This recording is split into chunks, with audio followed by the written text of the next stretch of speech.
Buenos días, doctores, buenos días, compañeros. El día de hoy voy a realizar el examen físico, el cual va a consistir en la toma de funciones vitales, el examen de cabeza y cuello, el examen del sistema respiratorio y el examen del sistema cardiovascular. Para la toma de funciones vitales se va a tomar la toma del pulso, de la frecuencia respiratoria y de la presión arterial. Para esto antes se le va a pedir el consentimiento del paciente para realizar el examen físico. Buenos días, señor. Soy la alumna María Alejandra Pérez Peralta del quinto ciclo de Medicina de la Universidad Santo Toribio Mogrovejo. ¿Me daría usted su consentimiento para realizar el examen físico? Sí. Ya. Primero vamos a realizarle la toma de las funciones vitales, en el cual primero le voy a tomar su pulso. ¿Sí? Vamos a colocar, para la toma del pulso, se va a realizar con los 3 dedos centrales de la mano, que va a ser el dedo índice, el del medio y el anular. El dedo índice nos va a servir para evaluar la tensión y la dureza de la arteria, y el dedo anular nos va a ayudar a servir para ver si es que hay algún pulso recurrente de la arteria cubital a través de los arcos palmares. Se le va a colocar así y se va primero a sentir la arteria radial.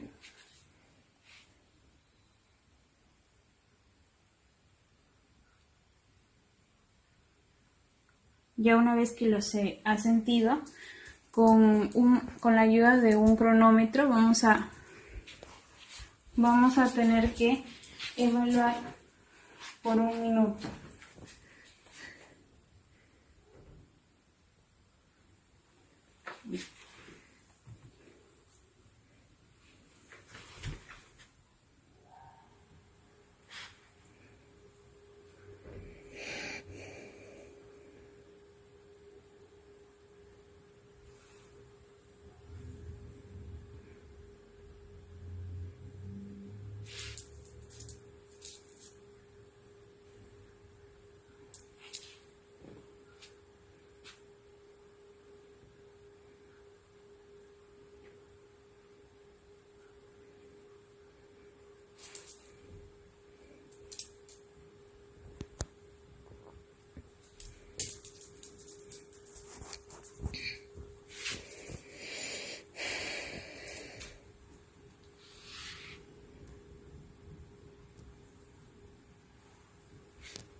Como se ha podido observar, la toma del pulso ha sido de un valor normal, 70 pulsaciones por minuto, y como también se ha podido observar, se ha demorado un poco más de lo habitual porque he tomado al mismo tiempo la frecuencia respiratoria por 1 minuto, el cual ha sido de 16 respiraciones por minuto, ya que de esta manera el paciente no va a modificar su patrón respiratorio si es que no le avisamos.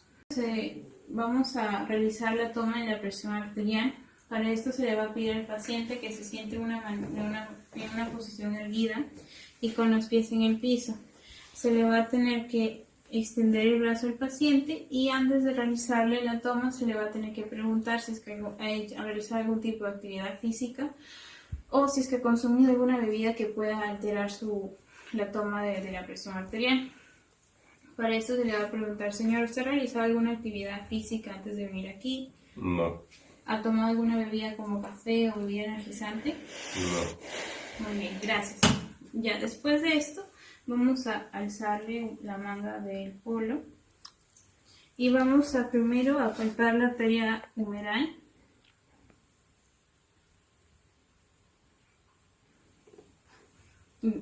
Y posteriormente vamos a colocar el manguito 2 centímetros por arriba del pliegue del codo y vamos a ajustarlo.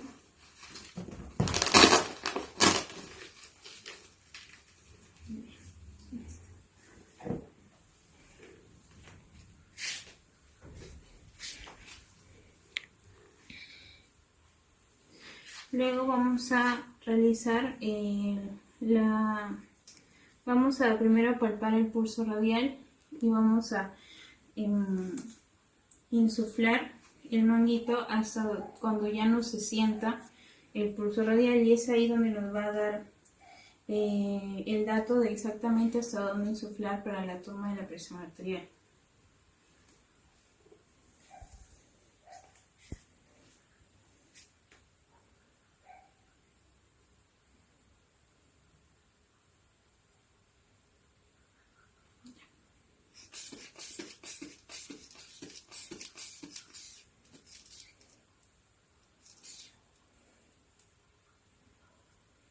Ya. A nivel de los 140 milímetros de mercurio se ha dejado de percibir el pulso radial. Ahora vamos a desinflar.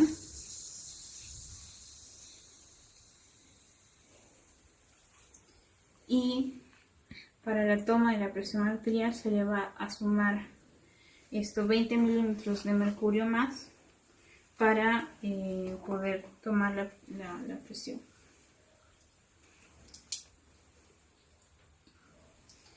Vamos a colocar el esteto a nivel de la arteria braquial, de la arteria humeral, y vamos a insuflar.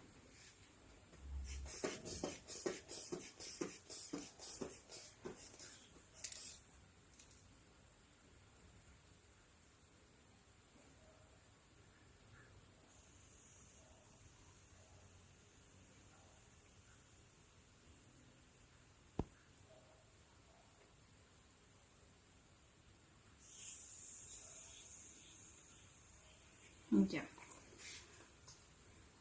La presión es normal, está dentro de los rangos normales, que está entre 130 sobre 60.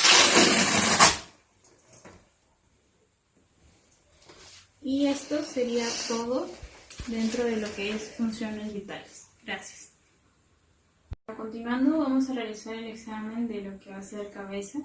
En cabeza lo vamos a dividir en cráneo y en cara. Para realizar el examen se va a necesitar que nosotros nos coloquemos en el lado derecho del paciente para poder de esa manera facilitar las maniobras que vamos a hacer. Primero con cráneo. Para el cráneo se va a basar especialmente en la inspección y en la palpación. En la inspección debemos evaluar desde una manera posterior, lateral y anterior para ver si es que hay simetría en el cráneo. También debemos evaluar la implantación del cabello. En este caso, al ser un varón, es de tipo androide, en el cual va a tener la característica de la alopecia frontoparietal. Y ya prosiguiendo con la palpación, que se va a realizar desde frontal occipital, vamos a palpar con los pulpejos de los dedos, realizando movimientos circulares a través de todo el cráneo para ver si es que hay elevaciones o depresiones. Después se le va a mover el cabello para observar el cuero cabelludo y que no haya ningún tipo de lesión, costra o herida. También se va a evaluar el color del cabello y su textura. Después vamos a proseguir con la con la evaluación o el examen de cara.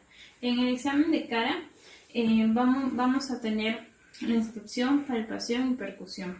Primero voy a hacer un examen de cara general en donde vamos a ver primero la inscripción, la fase con la que llega el paciente. En este caso el paciente presenta una fase compuesta, una fase normal.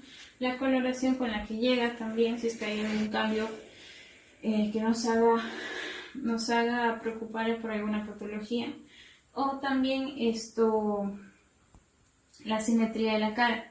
Para la simetría de la cara nos vamos a fijar en tres puntos importantes, que va a ser la comisura del labio, el surco nasogeniano y los párpados. También se le va a pedir al paciente que realice algunos movimientos para evaluar mejor la simetría de la cara. Por favor, señor, ¿puede fruncir el ceño? Levante las cejas, cierre el ojo fuerte, ábralo fuerte. Muy bien. También se le va a pedir que realice abra la boca, saque la lengua. Muy bien. Sonríe, por favor. Muy bien. Llene la boca con aire. Expulse el aire. Puede silbar. Y de esta manera vamos también a observar la simetría de la cara.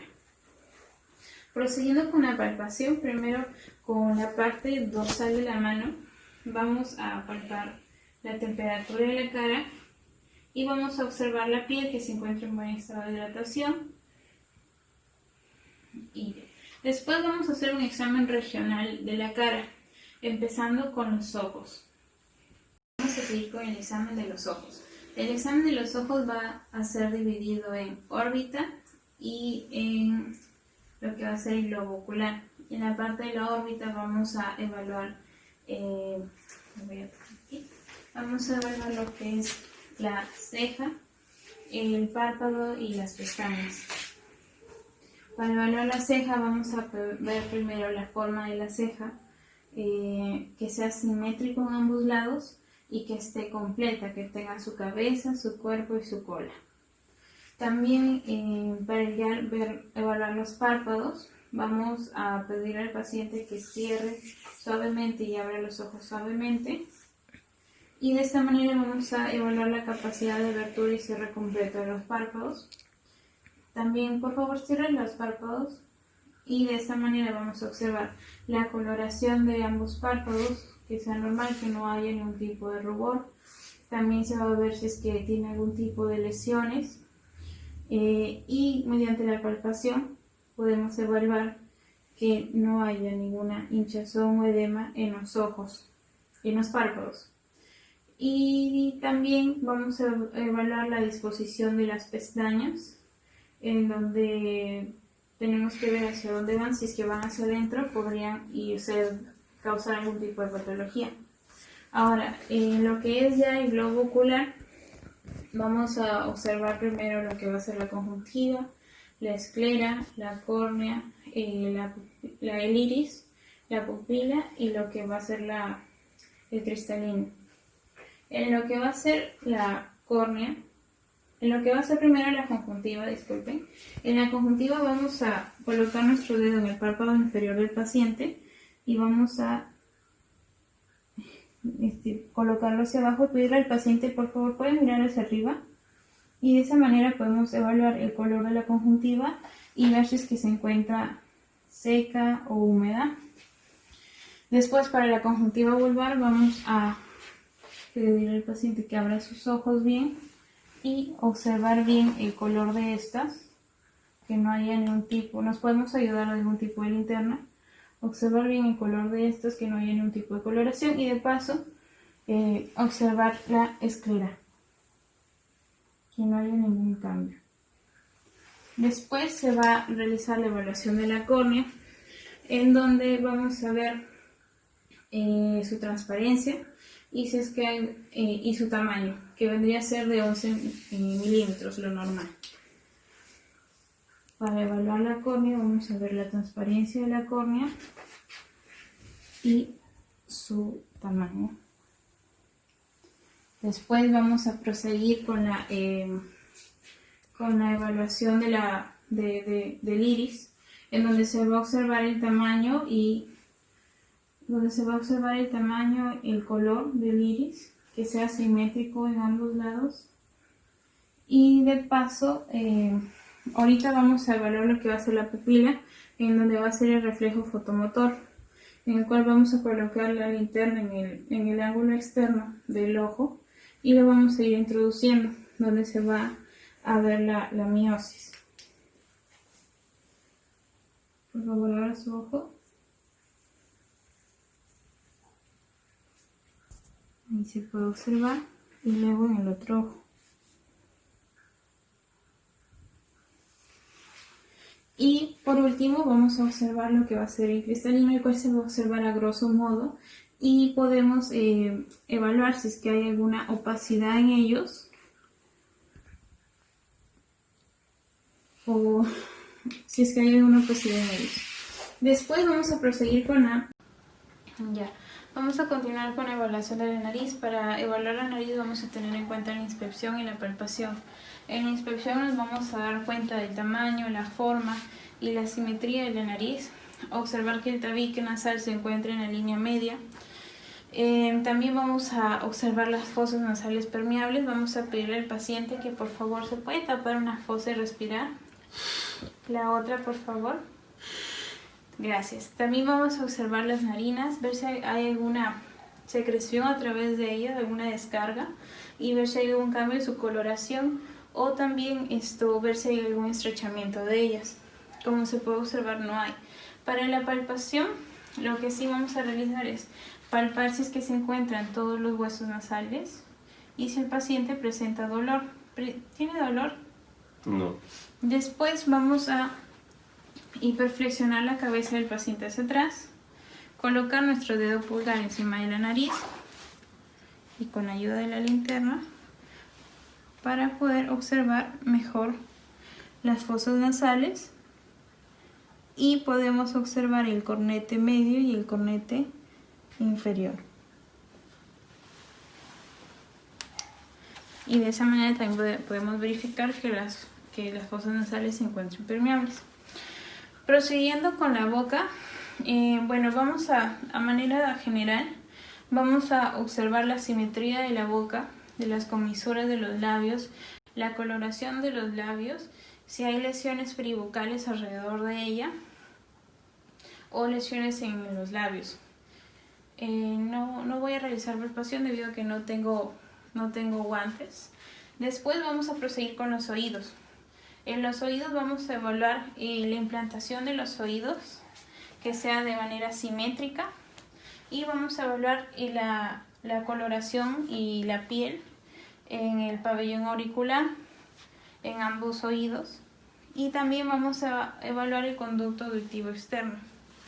Para el conducto auditivo externo se va a tener que traccionar posterior superiormente la oreja y con ayuda de una linterna poder observar que se encuentre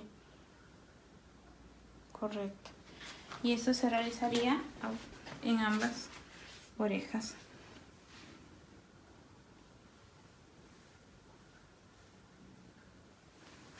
Después vamos a realizar la evaluación de la articulación temporomandibular, en donde vamos a colocar nuestros dedos pulgares de 2 a 3 centímetros por delante del tarso,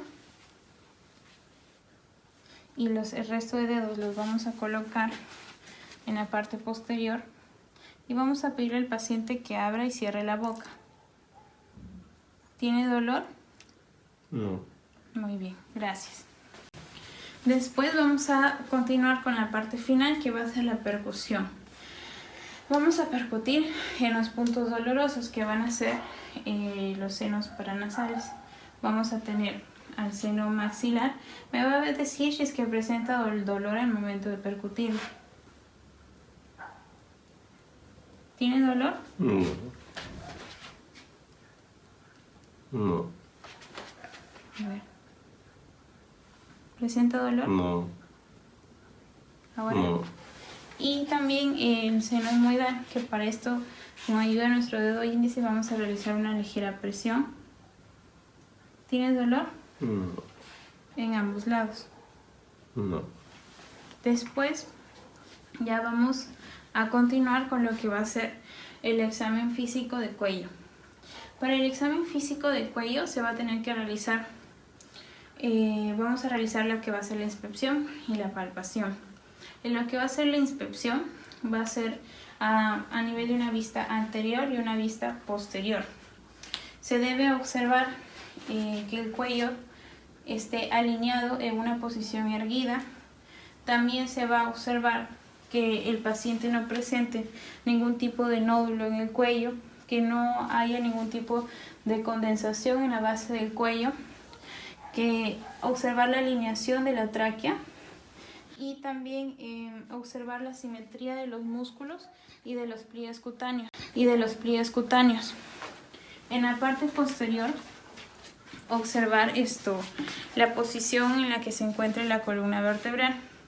Ya en lo que respecta a palpación, primero desde un abordaje posterior se va a palpar lo que va a ser la columna, se va a palpar las apófisis espinosas de estas, donde vamos a poder observar que la más prominente va a ser de la vértebra cervical 7. Vamos a ver que esté alineada y de una manera correcta.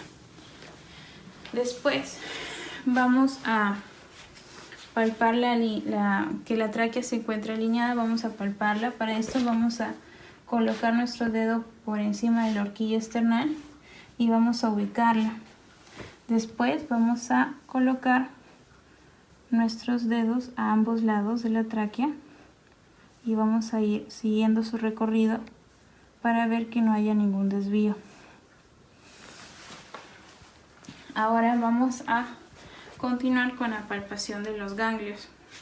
Para la palpación de los ganglios, nos vamos a ubicar, va a ser desde un abordaje posterior, se va a realizar con los pulpejos de los dedos, especialmente el índice y el medio. Y primero se va a palpar los ganglios occipitales,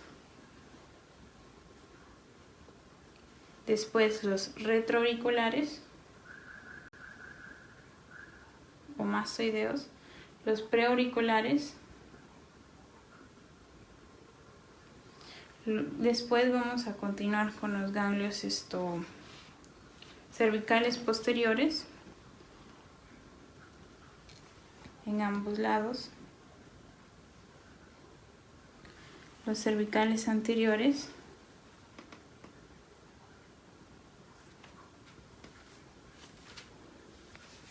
después los submandibulares y por último el submentoniano. Ahora, para realizar la palpación del ganglio supraclavicular, se le va a pedir al paciente que por favor, en primer lugar vamos a tener que colocar nuestras manos por encima en la fosa supraclavicular y se le va a pedir al paciente que por favor respire profundo y vamos a realizar una ligera presión para poder palparlos. Respire. Muy bien. Ahora vamos a proseguir con la evaluación de la glándula tiroides. Para la evaluación de la glándula tiroides también va a tener dos pasos, de la inspección y la palpación. En inspección se le va a pedir al paciente que tome un poco de agua y donde se va a poder evaluar la forma y el tamaño de la tiroides. Un momentito. Por favor, tome un poco de agua. Y al momento de la deglución, se va a poder observar un poco la forma y el tamaño de la tiroides a grosso modo.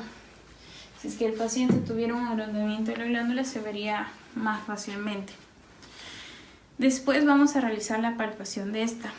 En primer lugar vamos a tener que ubicar el cartílago tiroides y por debajo de ella, 1 centímetro por debajo, vendría a estar el cricoides y por encima, un poquito bajito, estaría la tiroides.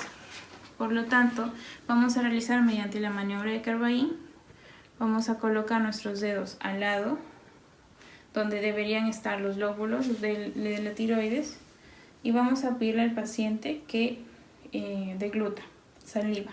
Degluta, por favor. Y de esta manera vamos a poder palpar los lóbulos, evaluar su tamaño y su simetría. Eso sería todo respecto al examen físico de cabeza y cuello. Buenos días, doctor, compañeros. Vamos a continuar con el examen físico del sistema respiratorio, el cual vamos a hablar primero de sus generalidades. Se debe realizar con el paciente sentado en una posición erguida. Vamos a tener que hacerlo de una manera secuencial, primero en un plano posterior, lateral y anterior. Y para evaluar el plano lateral, se le va a pedir al paciente, por favor, coloque su mano sobre su nuca, solo una. Y de esta manera vamos a poder tener una vista mejor de lo que va a ser la zona axilar y subaxilar. Gracias. Después, el examen del sistema respiratorio se va a basar en inspección, palpación, percusión y auscultación. En lo que es inspección, se va a iniciar con la inspección de la fascia del paciente y de su actitud con la que llega. Como se puede observar aquí, el paciente va a tener una fascia compuesta y una actitud compuesta. En caso de que hubiese alteraciones, se le podría observar una fase cianótica, disneica o incluso la fase de soplador azul o la fase de soplador rosado. Continuando, se le va a evaluar lo que va a ser la piel. En la piel debemos observar que no presente ningún tipo de alteración como circulación colateral, alguna lesión o herida. Y en caso de que el paciente presente una piel sin alteraciones, normotérmica y a simple vista se ve hidratada. Después vamos a pasar con la inspección de cuello, donde tenemos que ver que no se usa una musculatura accesoria y que la tráquea se encuentre alineada. Y como podemos ver en el paciente, no hay uso de musculatura accesoria, lo cual nos indica que no hay ninguna dificultad respiratoria. Después vamos a proceder con la inspección del tórax. Para la inspección del tórax se ha dividido en dos partes, el tórax estático y el tórax dinámico. Para el tórax estático vamos a evaluar la forma, la simetría y el tamaño del tórax. Para esto vamos a tener que evaluar lo que va a ser el diámetro antero-posterior y el diámetro transversal del paciente. Su hábito constitucional. En este caso tenemos que el paciente va a presentar un hábito constitucional normalíneo. No presenta ningún tipo de deformación ni retracción en la parte del tórax. Y también debemos ver que sea igual en ambos lados, su simetría. Como podemos ver, mi paciente presenta una caja torácica regular, simétrica, con un hábito constitucional normalíneo, sin ningún tipo de retracción o levantamiento en el tórax.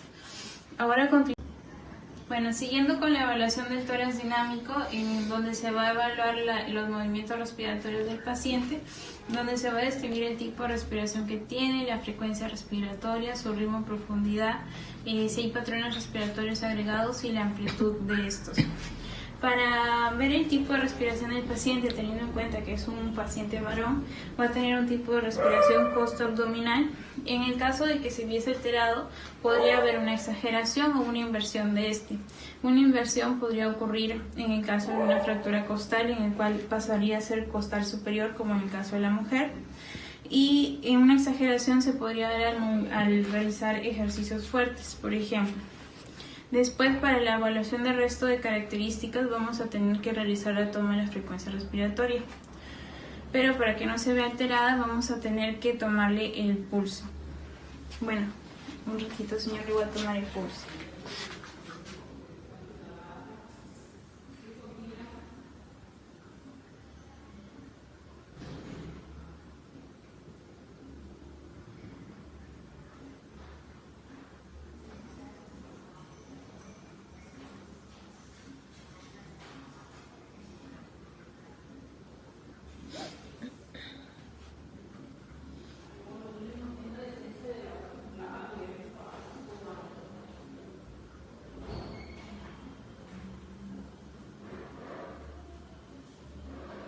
Y de esta manera podemos ver que el paciente presenta una frecuencia respiratoria normal de 17 respiraciones por minuto.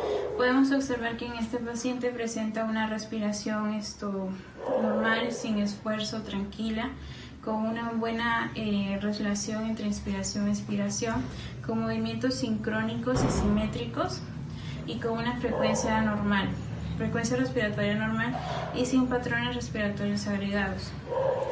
Ahora vamos a continuar con lo que es palpación. Bueno, ahorita vamos a continuar con la palpación del tórax, donde primero debemos palpar lo que va a ser piel y tejido subcutáneo. Para la evaluación de la piel vamos a evaluar su elasticidad y vamos a evaluar también su trofismo. Para la evaluación del trofismo vamos a coger pliegues cutáneos en ambos lados con nuestro dedo índice y con nuestro pulgar, evaluando el trofismo. En este caso no hay ninguna alteración.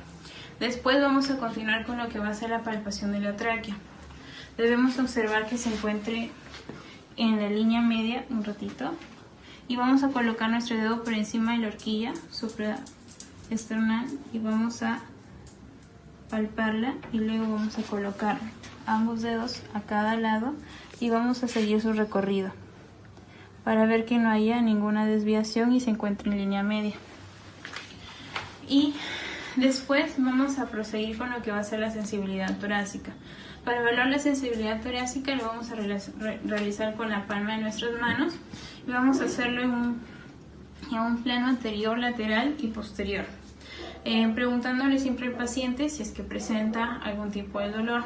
Debemos también tener una gran importancia en lo que va a ser el esternón, las costillas, los espacios intercostales y los cartílagos costales. Me va a decir cuando le duele, ¿sí? ¿Siente algún dolor? No. ¿Siente dolor? No. ¿Dolor? No. ¿Puede alzar sus brazos? ¿Siente dolor? No. En la parte posterior puede inclinarse. También se le debe evaluar ejerciendo una ligera presión. ¿Siente dolor? No. Ahora, siguiendo con la palpación, viene lo que es la expansabilidad torácica, en el cual vamos a tener dos abordajes, un abordaje posterior y un abordaje anterior. En el abordaje posterior vamos a tener dos tipos de maniobra, la maniobra de las bases y la maniobra de los vértices.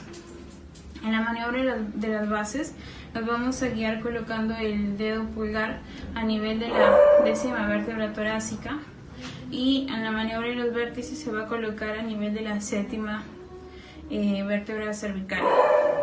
Y en lo que va a ser la maniobra anterior se va a colocar a nivel de la apófisis sifoides del esternón. Vamos a hacer la maniobra anterior, en donde vamos a colocar nuestros dedos a nivel de la apófisis sifoides del esternón y vamos a unirlos y vamos a pedirle al paciente que respire profundamente. Por favor, respire profundamente. Expire. Expire. Y como se podrá ver, va a haber una distancia en ellos, lo cual nos indica que va a tener una expansabilidad normal, que nos vendría a ser entre 3 a 4 centímetros lo normal. Ahora vamos a continuar con las vibraciones vocales.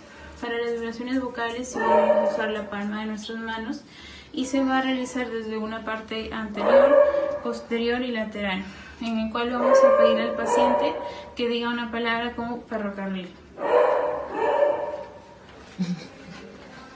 De un plano anterior vamos a pedir al paciente, por favor, diga la palabra ferrocarril cada vez que sienta mi palma, mis manos en su pecho. Ferrocarril. Otra vez. Ferrocarril. Otra vez. Ferrocarril. Otra vez. Ferrocarril. Muy bien. Ahora desde una. Otra vez. Ferrocarril. Otra vez. Ferrocarril. Otra vez. Ferrocarril. Muy bien. Como se puede observar, hay un buen pase de la voz. Buenos días, doctor, compañeros. Vamos a continuar con el examen físico del sistema respiratorio con percusión. En la percusión vamos a percutir en la región anterior, posterior y lateral del tórax. en la región anterior podemos guiarnos por debajo de la clavícula o por el ángulo del bis, que al costadito de este se va a insertar la segunda costilla. Como podemos ver aquí, por debajo de la clavícula vamos a encontrar el primer espacio intercostal. Por aquí va a estar el segundo, acá está el tercero, el cuarto y el quinto. Vamos a empezar la percusión de la región anterior.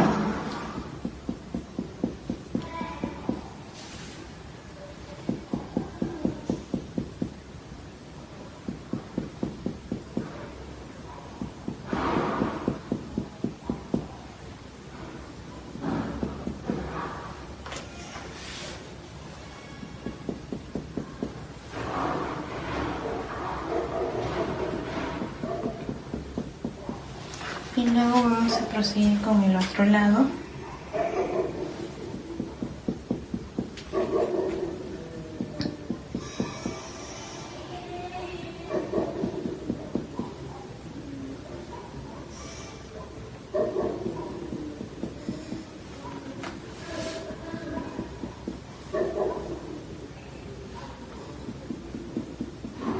Vemos que si percutimos en una costilla más por debajo, ya el sonido que se va a escuchar es un sonido mate, que significa que ahí va a estar la inserción del diafragma aproximadamente a nivel de la T10.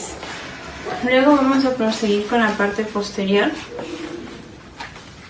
Bien. En la parte posterior, como se va a poder observar, nos vamos a poder guiar por las escápulas, el borde interno de las escápulas. Se le va a pedir al paciente que por favor cruce sus brazos y los coloque a nivel de sus hombros. Y ahí vamos a poder hacer la percusión en la zona interescapular, infraescapular. Primero también debemos sentir los espacios intercostales.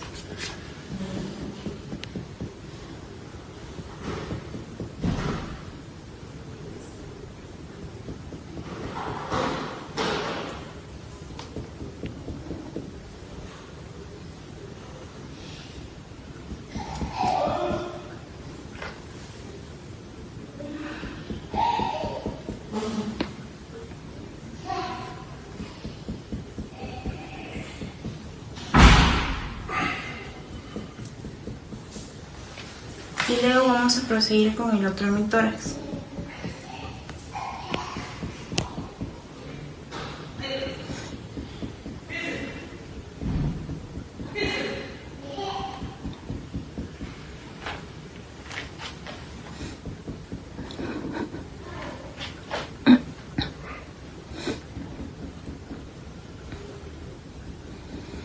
En donde vemos que si ya percutimos un poco más abajo, también ya se va a poder observar la inserción del diafragma y el cambio de la sonoridad. Puede bajarlas y para percutir la región lateral se le va a pedir que coloque su mano sobre su nuca y también se le va a palpar primero los espacios intercostales para poder ubicar la zona donde vamos a percutir.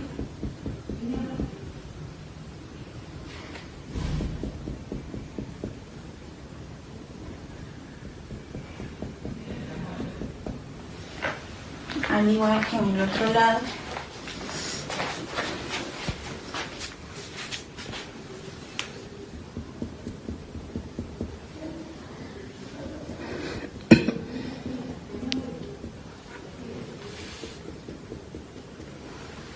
Puede bajarlas. Como podemos observar, en la percusión se va a escuchar un sonido sonoro, lo cual nos indica que el pulmón está en un correcto estado. Buenos días, doctor y compañeros. Vamos a continuar con el examen físico del sistema respiratorio y esta vez vamos a hacer lo que es la auscultación.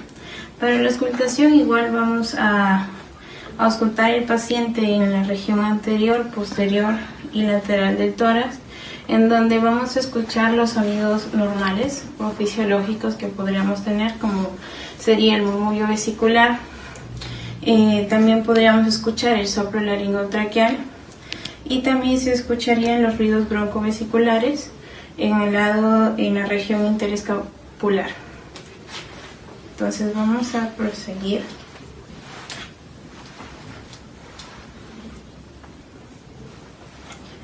Primero lo vamos a realizar en la región anterior, en donde vamos a colocarnos al lado del paciente, y en el caso que el paciente estuviese enfermo, esto prevendría de que el paciente nos pudiese toser o de alguna manera hacer contacto con algunos fomites que nos pudieran exponer. Por favor, respire y exhale por la boca. Otra vez. Otra vez. Otra vez. Otra vez.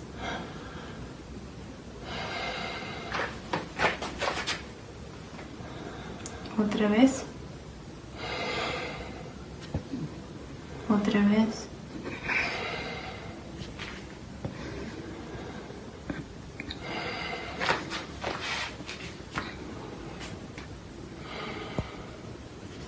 Listo. Ahora vamos a proseguir con el lado posterior.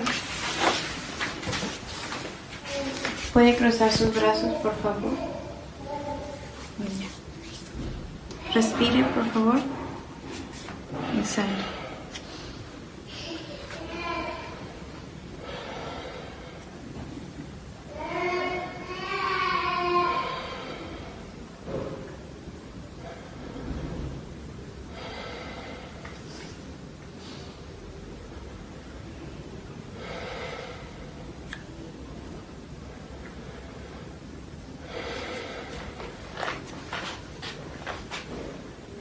Respire, exhale.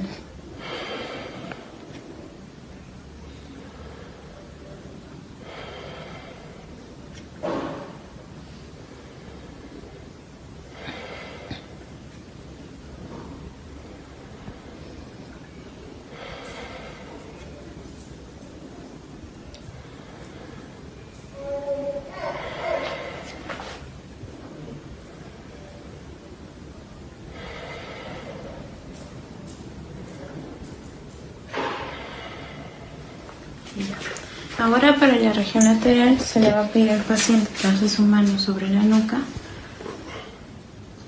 Respire, por favor.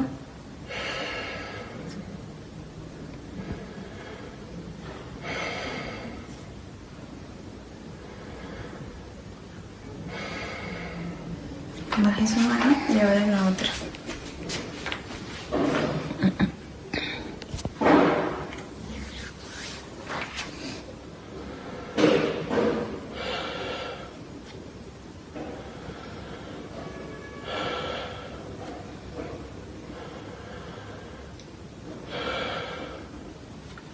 Ya está. En este caso mi paciente, como se pudo escuchar, presenta su murmullo vesicular conservado. Lo único que faltaría realizarle es observar el soplo laringotraqueal. Para esto nos vamos a colocar el estetoscopio, la campanita, a nivel de la tráquea al costado para poder oírlo.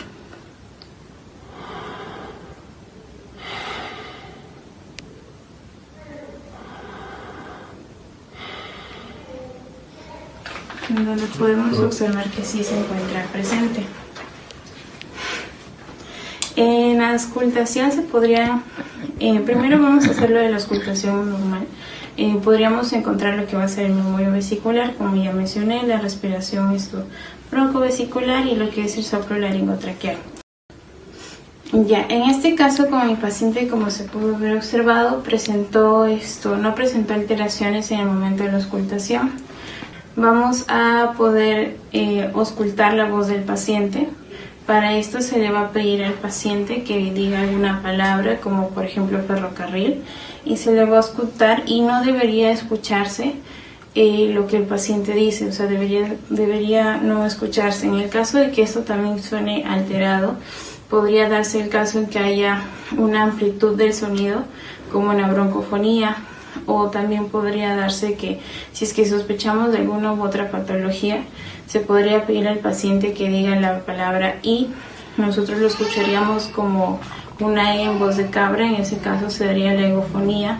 También podría ser en la pectiroloquia áfona, en los cuales el paciente susurraría la palabra y nosotros sentiríamos que lo está susurrando en nuestro oído.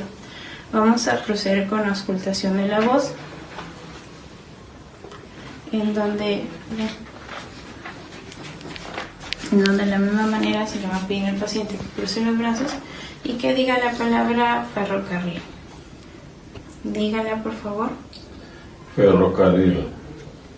Otra vez. Ferrocarril. Otra. Ferrocarril. Otra. Ferrocarril. Otra. Ferrocarril.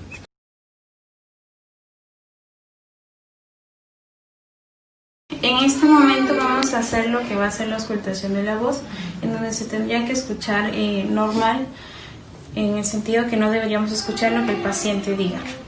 Por favor, diga ferrocarril. Ferrocarril. Otra vez. Ferrocarril. Otra vez. Ferrocarril. Otra vez. Ferrocarril. Otra. Ferrocarril. Otra. Ferrocarril. Otra vez, por favor. Ferrocarril. Otra vez. Ferrocarril. Otra vez. Ferrocarril. Otra. Ferrocarril. Otra. Ferrocarril. Otra. Ferrocarril. Ya. No se escucha con claridad qué es lo que dice, por lo tanto podríamos decir que se encuentra normal y que no hay ninguna alteración. Ahorita vamos a continuar con el examen físico del sistema cardiovascular. El examen físico del sistema cardiovascular va a consistir en lo que es inspección, palpación, percusión y auscultación. Para la inspección se va a requerir que la persona que lo va a evaluar se coloque a la altura de los pies de la persona. El paciente va a tener que encontrarse echado y de esta manera nos va a poder brindar una vista transversal y vamos a poder observar con mayor facilidad si es que el paciente presenta alguna deformidad torácica o si es que presenta algún tipo de latido precordial. Después, para la inspección vamos a tener que evaluar la simetría del tórax, vamos a tener que observar alguna alteración en la coloración, incluso si es que presenta cianosis el paciente o si se encuentra pálido. También vamos a tener que observar el hábito constitucional del paciente, donde se puede observar que es normolíneo, y también se va a observar incluso la fascia del paciente y su aptitud, en el cual tiene que ser una aptitud compuesta, ya que en el caso que sea que presente algún tipo de alteración o problema puede adoptar diferentes posiciones, como la posición genito-pectoral. Ya. Continuando, tenemos que ver también las deformaciones torácicas. Como podemos ver, en el paciente no presenta, pero en el caso que lo presentara, como por ejemplo en el pectus excavatum, donde el diámetro anteroposterior del tórax está disminuido y puede luxar el corazón hacia la izquierda, y en lo que es el tórax en tóner, el diámetro anteroposterior va a estar aumentado y va a dificultar lo que va a ser el examen físico, ya que al momento de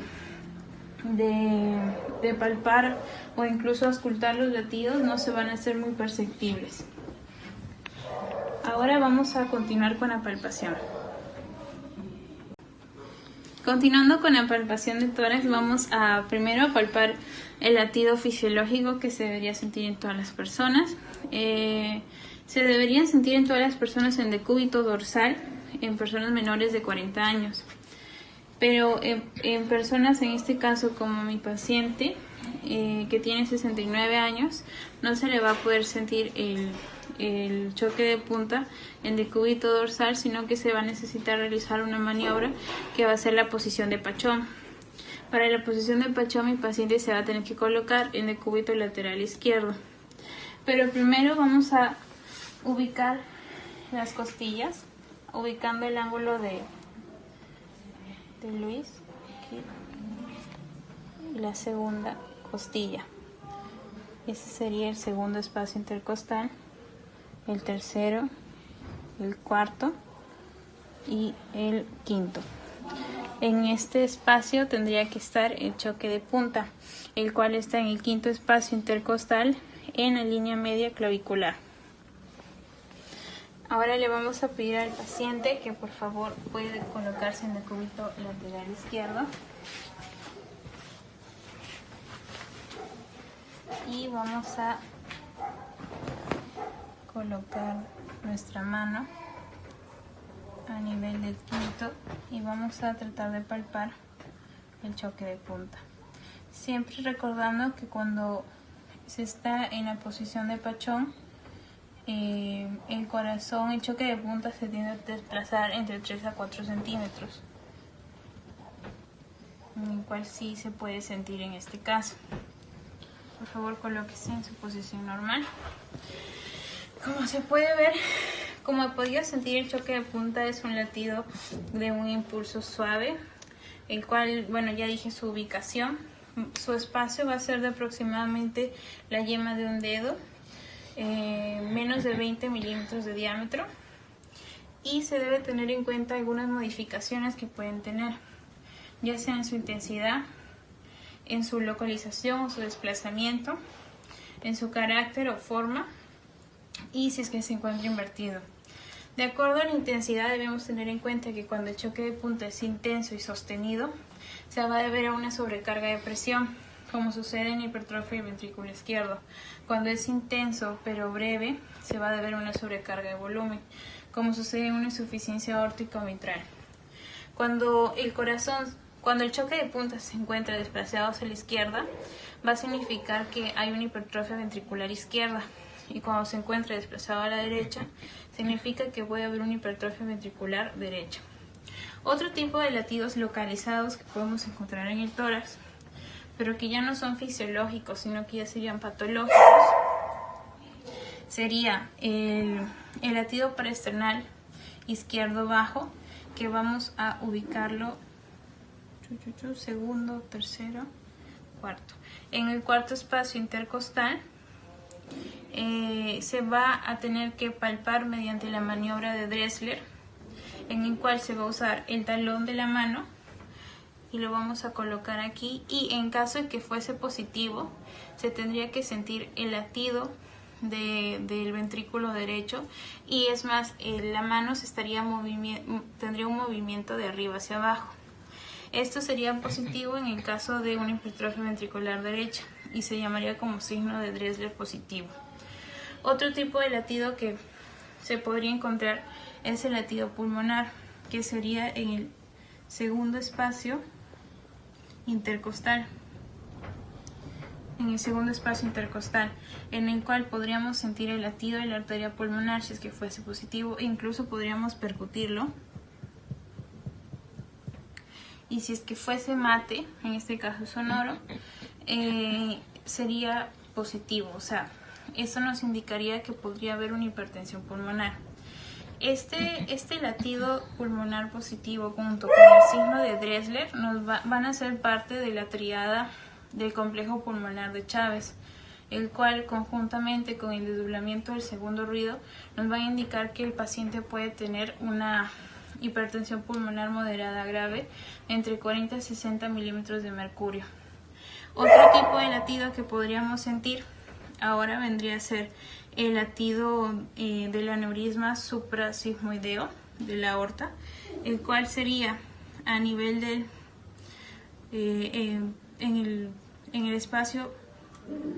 en el segundo espacio intercostal, pero esta vez sería derecho, ya que el latido pulmonar es en el segundo espacio intercostal izquierdo, y se debería sentir en el caso de que hubiese algún tipo de aneurisma suprasigmoideo de la aorta. En este caso no lo hay. Ahora vamos a continuar con la palpación de las vibraciones valvulares.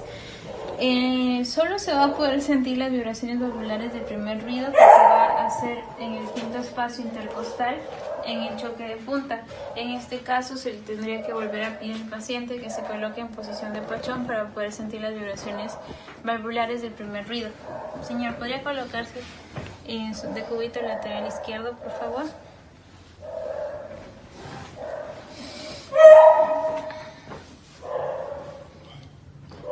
esta manera, ubicando nuestra mano, y podríamos sentir las vibraciones vocales del primer ruido que van a ir juntamente con el choque de punta.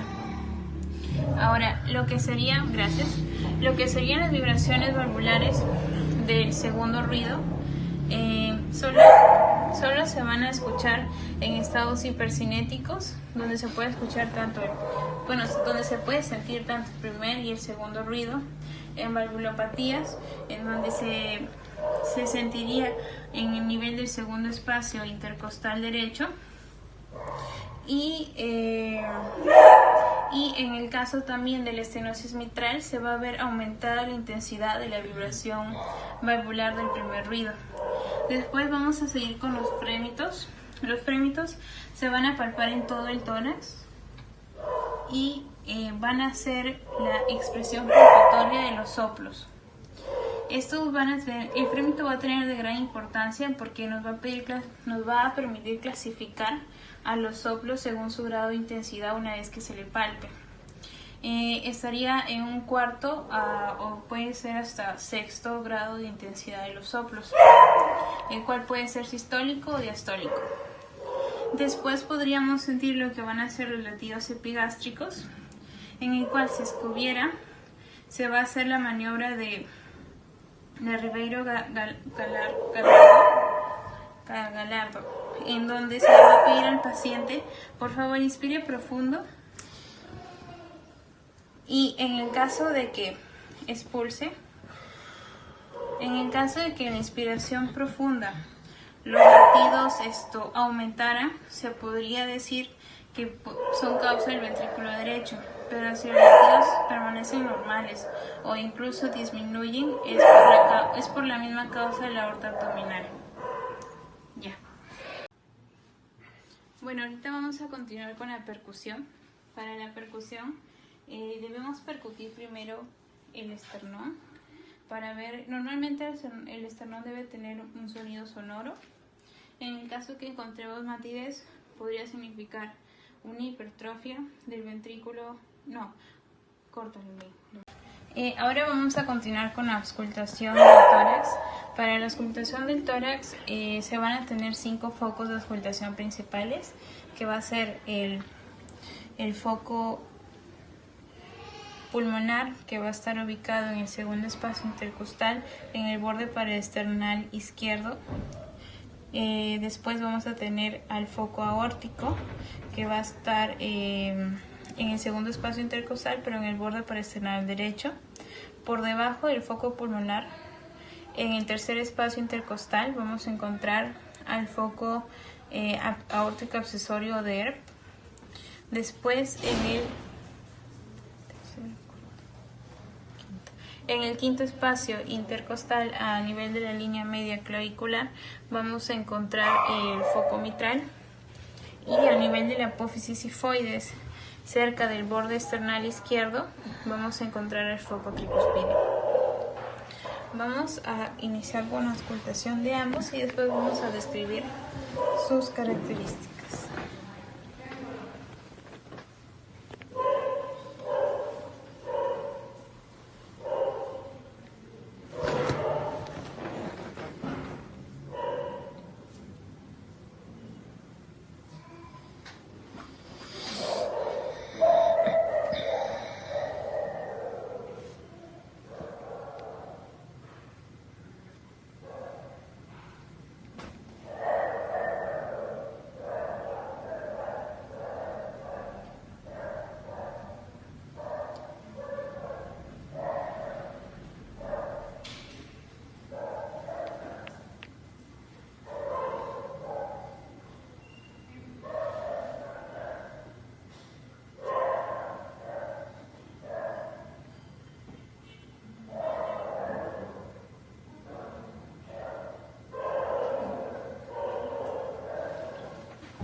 En la auscultación vamos a poder, en primer lugar, van a haber algunas posiciones en donde si encontramos algún tipo de alteración nos van a ayudar a poder auscultarlos mejor.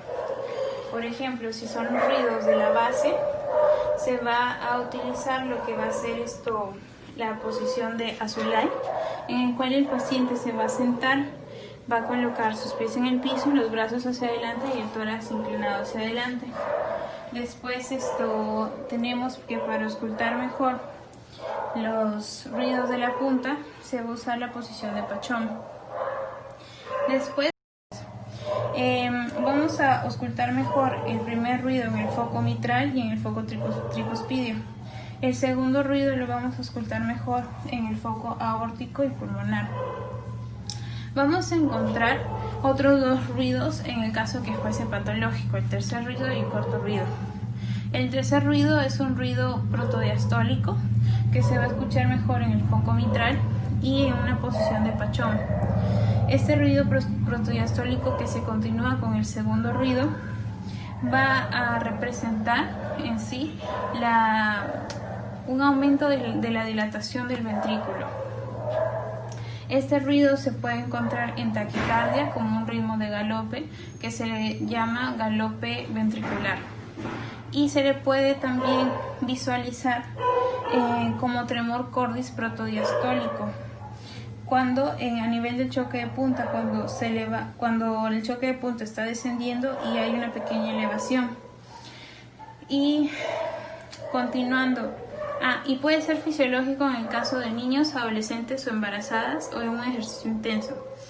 Continuando con el cuarto ruido, es un ruido telediastólico, o también se le puede decir presistólico, que va a hacer un poco antes del primer ruido, y va a ser también un ruido que se va a poder escuchar mejor en el foco mitral, y también vamos a poder, si es que está y va a representar, este cuarto ruido va a representar el aumento de la rigidez del ventrículo, y se puede dar en casos de hipertrofia del ventricular izquierdo, por ejemplo. Este cuarto ruido, cuando se presenta con taquicardia, se va a ver también como un ritmo de galope, en el cual se le va a llamar galope auricular, según algunos libros. Y también vamos a poder observar el tremor cordis presistólico o telediastólico. Y cuando tanto el tercer ruido como el cuarto ruido se suman en una taquicardia, vamos a observar el galope de suma. Van a haber modificaciones de estos ruidos, tanto desde el primer ruido al segundo ruido pueden haber ciertos desdoblamientos de estos ruidos en casos, por ejemplo, a la inspiración del paciente. También puede haber en casos patológicos, y puede haber también aumentos de intensidad o atenuaciones en lo que va a ser el tercer y cuarto ruido. Ahora vamos a continuar con el examen del pulso venoso yugular.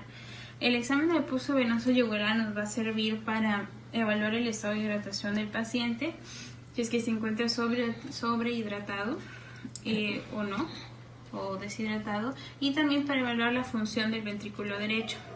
Para esto se le va a pedir al paciente que se coloque en una posición de 45 grados, en donde el vértice va a ser su cintura, y se va a trazar una línea imaginaria.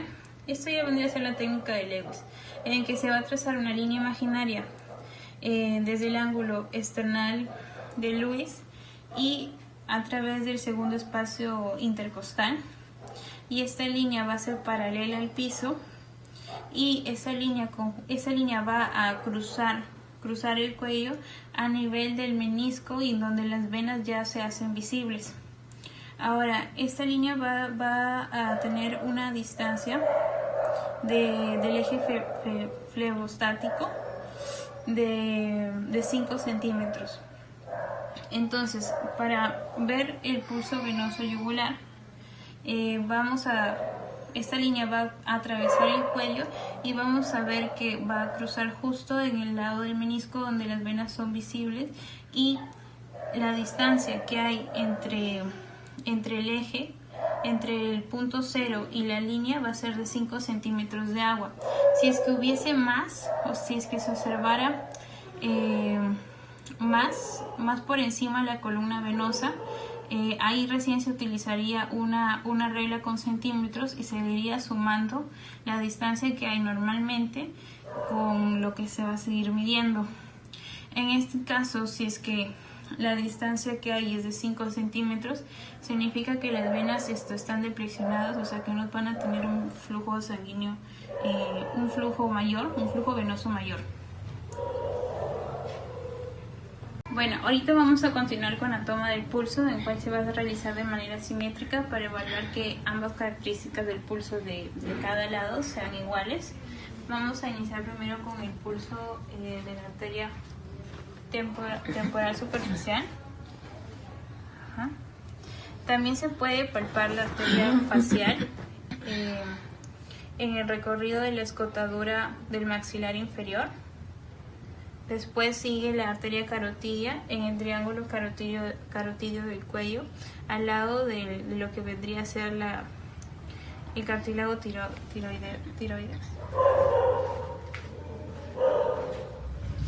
En adultos mayores no se recomienda mucho palpar lo que es el pulso de la carótida, ya que puede liberar alguna placa ateromatosa formada en ella y causar algún tipo de ACV o... Luego sigue el pulso de la arteria subclavia. Después el pulso de la arteria axilar, en el cual nos vamos a guiar por el borde inferior del pectoral mayor.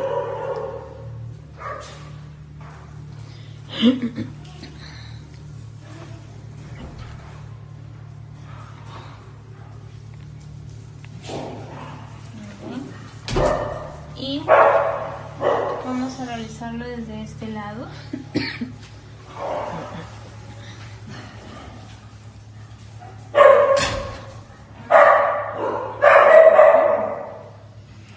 Ahora se va a realizar la toma del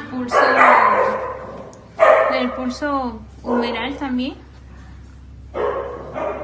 Mami, sí funcionó. No he sangrado ninguno.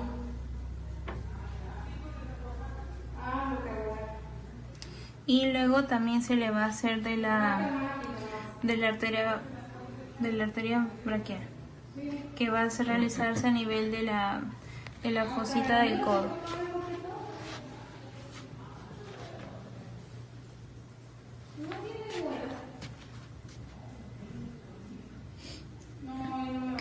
Después vamos a palpar lo que va a ser el pulso radial.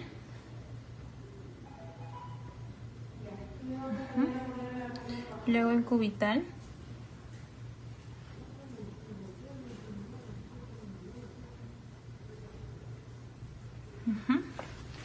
Y lo mismo se le va a realizar al otro lado, donde vamos a palpar la humeral primero.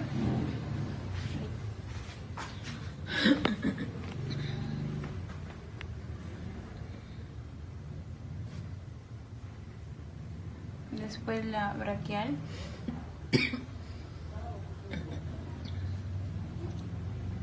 Y luego lo que va a ser la radial. Y la cubital. Después vamos a proseguir con el pulso de la aorta abdominal. Para este tipo de pulso sí se va a requerir ejercer una mayor presión para poder sentirlo.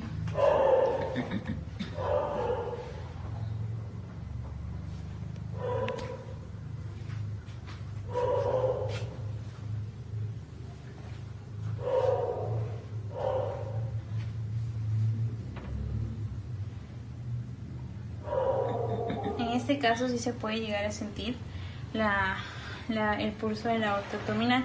Después vamos a seguir con el pulso de la arteria femoral, en donde nos vamos a guiar primero ubicando la cresta ilíaca, y por debajo de la cresta ilíaca, que ya vendría a estar el ligamento inguinal, debería encontrarse la arteria femoral, que en este caso sí se puede sentir. Al igual en el otro lado, donde debemos ubicar la cresta ilíaca y por debajo debería estar la femoral. Luego, siguiendo con el pulso de la arteria poplitea. La arteria poplitea en este caso se va a palpar medialmente.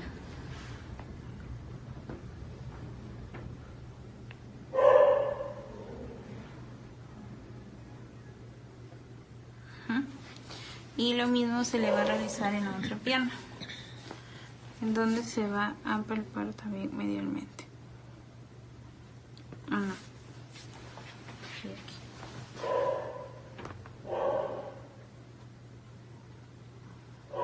Después seguiría lo que es la tibial posterior, que vendría a estar por detrás del malleolo.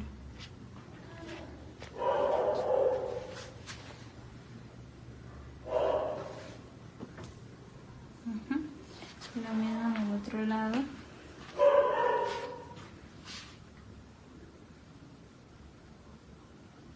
Y por último sigue la arteria pedia.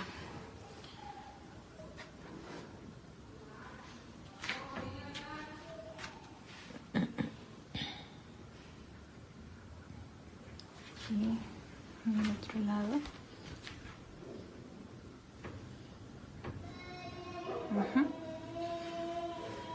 Y esos serían todos los pulsos que se podrían tomar en el cuerpo. Gracias.